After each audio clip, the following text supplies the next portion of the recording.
देखो, कंक्लूजन अब मैं नहीं बताऊंगा।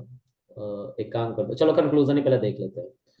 तो ये जो एवरेज था, ये एवरेज तब हम निकालते हैं, अरिथमेटिक मीन तब निकालते हैं जब हमें पता हो कि रेंज सबके सेम है क्या।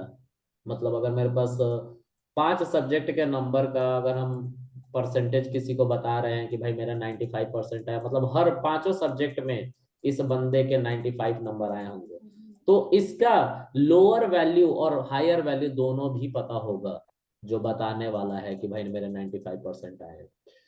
तो 100 इसका मैक्सिमम वैल्यू है और 0 लोअर वैल्यू है, इसी में से 95 आया है। तो यहाँ पे एक फिक्स रेंज होता है, फिक्स एंड पॉइंट्स होते हैं, है ना, या थोड़ा बहुत वेरी कर रहा एंड पॉइंट्स होता है। ठीक है, थोड़ा बहुत, मैंने अभी बोला ना 2x से ज्यादा अगर हमारा वेरिएशंस होगा क्वांटिटी में, दो वैल्यूज हैं, जैसे एक 10 है और एक 30 है, ठीक है, तो ये जो है इनके क्वांटिटी में बहुत ज्यादा डिफरेंस है, 2x से ज्यादा का डिफरेंस है, तो यहाँ पर अरिथमेटिक में नहीं निकालेंगे, लेकिन ये तुम लोग निकालते हो। ठीक है, तो इसको अभी देखना मत, ठीक है, मैं तुम लोग को समझाने की बात कर रहा था। तो 2x से ज्यादा का अगर हाइट आ रहा है या डिफरेंस आ रहा है दो ऑब्जेक्ट के मैग्नीट्यूड में, तो उस केस में हम ज्योमेट्रिक मीन आंख बंद करके निकालेंगे। ठीक है, अब बात करते हैं हार्मोनिक मीन की, एक एग्जाम्पल से समझते हैं। अच्छा, अरिथमेटिक मीन को मैंने नहीं बताया। देखो, एक और एग्जांपल से समझते हैं। एक क्लास में 4 बच्चे हैं। इंसान की हाइट क्या होती है, कोई बताएगा? इंसान की हाइट क्या होती है, मिनिमम और मैक्सिमम?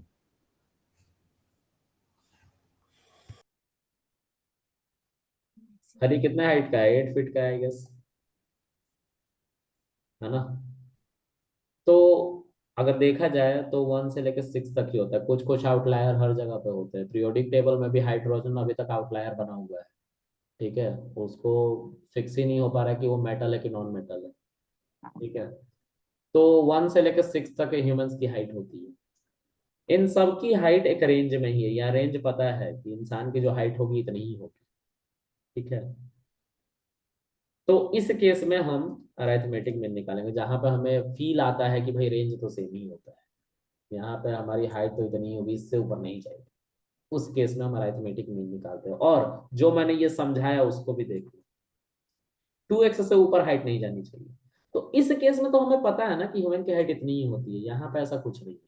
ठीक है, यहाँ पे ह्यूमन सब एक ही कैटेगरी से बिलोंग कर रहे हैं, लेकिन एक इंसान और एक पेड़ में लगूं मैं हाइट निकालने, तो यहाँ पे हमें ज्योमेट्रिक मीन का सहारा लेना पड़ेगा, क्योंकि ये दोनों डिसिमिलर रेंज के होते हैं। ठीक है, अब हार्मोनिक मीन की बात करते हैं। देखो, अगर मैं एक बिल्डिंग पे खड़ा हूँ, स्क्वायर्ड बिल्डिंग, यहाँ पे मैं खड़ा हूँ। ठीक है, आज सुसाइड करने जा रहा हूँ मैं। ठीक है, और मेरे साथ साथ एक मोर पंख भी है। ठीक है, तो मैंने सुसाइड करने का प्लान किया, और मोर पंख भी हाथ में था मेरे। मैंने क्या किया, पहले मोर पंख को, और फिर उसके जस्ट तुरंत 1-2 सेकंड भी नहीं हुआ, मिली सेकंड भी नहीं हुआ, मैं भी कूद गया। तो ग्रेविटी की मदद से अर्थ को पहले कौन टच करेगा, इंसान की मोर पंख? इंसान।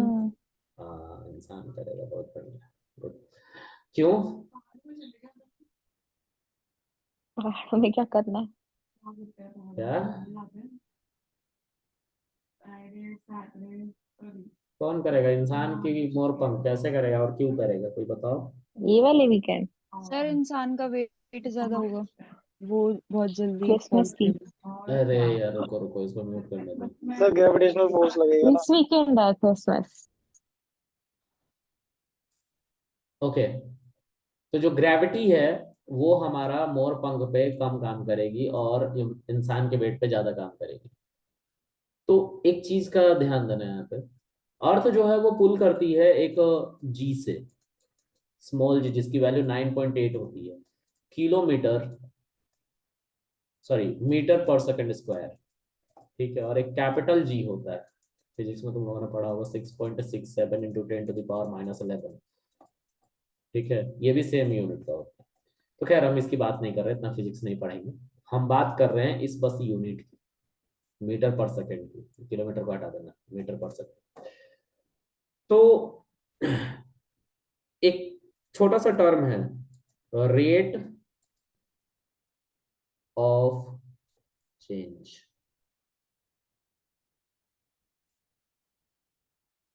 ये आपको कहीं पे भी फील आए कि ये हो रहा है, रेट ऑफ चेंज हो रहा है। रेट ऑफ चेंज मतलब कि एक यूनिट को दूसरी यूनिट डिवाइड कर रही है, ये दोनों गिर रहे होंगे तो यहाँ पे जो ग्रेविटेशनल पुल है उन दोनों पे क्या लग रहा होगा, मीटर पर सेकंड स्क्वायर का ही तो लग रहा होगा। मतलब इसकी, इंसान की स्पीड अर्थ को टच करने की, लेट्स से, या स्पीड, इसकी जो ग्रेविटेशनल पुल है मान लो कि 10 मीटर पर सेकंड स्क्वायर है, और इसकी जो है 1 मीटर पर सेकंड स्क्वायर है। तो इन दोनों का एवरेज निकालना होगा, तो यहाँ पे ना तो अराइथमेटिक मीन काम आएगा और ना ही ज्योमेट्रिक मीन काम आएगा, क्योंकि इनके यूनिट्स है और वो यूनिट सेम है।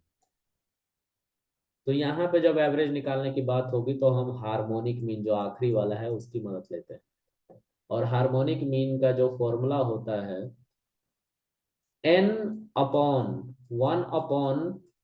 इसको मोरपंख को a मान लो और इसको b मान लो, इंसान को, +1/b। ठीक है, और n का मतलब होता है कितने लोग थे, कितने आदमी थे, तो 2। ये होता है फॉर्मूला। ठीक है, अगर 3 लोग एक साथ फेंक देते ऊपर से तो यहाँ पे n की वैल्यू 3 हो जाती है, और यहाँ पे एक और टर्म आके जुड़ जाता है। तो उस केस में हम हार्मोनिक मीन निकालते हैं। हमने स्कूल में इसको पढ़ा है, लेकिन ये नहीं, ऐसे नहीं बताया गया है, मुझे भी नहीं बताया गया है। ठीक है, ये तो मेरे गुरु का शुक्रगुजार है कि उन्होंने बताया था। ठीक है, तो खैर जो भी हो, अब कंक्लूजन की बात करते हैं। देखो, यहाँ पे हमें पता होता है कि हमारे क्लास का रेंज क्या है, मतलब वो कहाँ उसका मिनिमम पॉइंट और कहाँ मैक्सिमम पॉइंट। ठीक है, यहाँ पे हमें नहीं पता होता है, डिसिमिलर रेंज होता है, हमें रेंज का नहीं पता, कुछ भी रेंज हो सकता है, एक आदमी इतना बड़ा भी हो सकता है। ठीक है, तो यहाँ पे इस ज्योमेट्रिक मीन में हमें नहीं पता होता है कि हमारा रेंज क्या है, किस किस एंड पॉइंट से बिलोंग करे, मतलब 0 से शुरू होकर 100 तक में खत्म हो जाना चाहिए सब, लेकिन ऐसा नहीं हो रहा, 200 पे, 300 पे, 400 पे ऐसा कुछ खत्म हो रहा है, तो उस केस में ज्योमेट्रिक मीन निकालते हैं। तीसरा होता है हार्मोनिक मीन। हार्मोनिक मीन तब निकलता है जब दो यूनिट एक दूसरे को डिवाइड कर रहे होते हैं, और उस टर्म को कहते हैं रेट ऑफ चेंज। ठीक है, इसका एक एग्जाम्पल तुम लोगों को बोलूं तो तुम लोगों ने बहुत बार यूज कर रखा है गाड़ी चलाते समय, कि हमारी गाड़ी कितने किलोमीटर के स्पीड से भाग रही है या जा रही है, 10 किलोमीटर पर आवर। तो हमारा जो किलोमीटर है वो टाइम से डिवाइड हो रहा है, तो इससे हमें पता चल रहा है कि जिस मोमेंट पे हम गाड़ी को देख रहे थे चलते उस समय 10 किलोमीटर की स्पीड थी, किलोमीटर पर आवर की स्पीड से चल रहा था। 2 घंटे बाद देख रहे हैं तो हो सकता है 20 किलोमीटर पर आवर की स्पीड से हमारी गाड़ी चल रही है, और 4 घंटे बाद देख रहे हैं तो हो सकता है कि हमारी गाड़ी 1000 किलोमीटर की स्पीड से चल रही है, कुछ भी हो सकता है। तो यहाँ पर रेट ऑफ चेंज की बात हो रही है इस। ठीक है, देख रहे हो, यूनिट एक दूसरे को डिवाइड करा। अब इन तीनों का किसी ने बोल दिया तुमसे कि एवरेज निकाल के ले आओ, तो तुम्हें हार्मोनिक मीन निकालना है, क्योंकि यहाँ पे देखो सबका यूनिट सेम है, रेट ऑफ चेंज हो रहा है। क्लियर है गाइस, तो समझ में आया? हाँ जी जी सर। सर।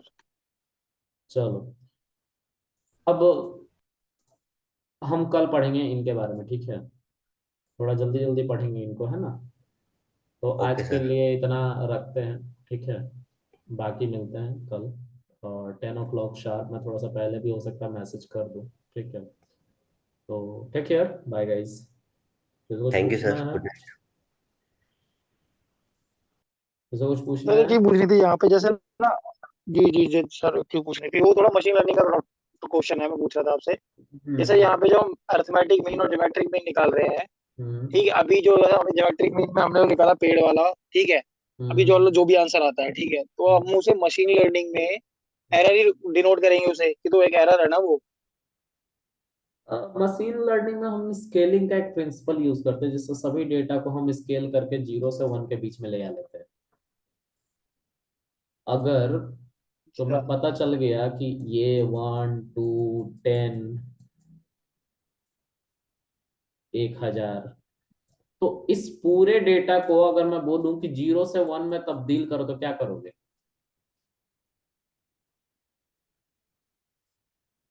0 से 1 सबको 1000 से, यानी कि मैक्सिमम वैल्यू डिवाइड से डिवाइड कर दो। तो ये सब एक रेंज में आ गए क्या? जी हो गया। अब बताओ, ये आउटलायर बना? नहीं, अब नहीं बना। बस स्केलिंग का यूज होता है वहाँ। चलो एनीवेज, आज के लिए इतना रखते हैं। Bye guys. Thank you sir, thank you. Bye sir, good night.